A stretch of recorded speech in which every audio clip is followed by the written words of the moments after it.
Hello guys, good evening. Nakita niyo yung mga ina-upload ko na yan ng mga pagkain guys. Nilagyan ko yan ng mga pangalan, isa-isa dahil sa mga nag-request dyan.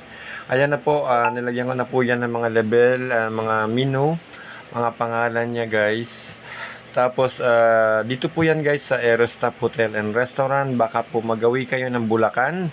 Visit naman po kayo dito sa amin dining, ang aming resto bar. Dito po yan sa Aerostop Hotel and Restaurant guys. Matatagpuan nyo po yan dito sa Lumang Bayan, Plaridel po. Paliparan po kung tawagin. Thank you po. God bless po sa lahat ng mga sumusupport po kay Chef. Maraming salamat po sa inyo lahat. Ayan na po ang may nag-request po niyan. Ayan, ang mga pagkain po ng Aerostop. Baka gusto nyo po at may napili po kayo. Hanapin nyo lang po yan dito sa Aerostop Hotel and Restaurant guys. Hanapin nyo po si Chef. Thank you and God bless.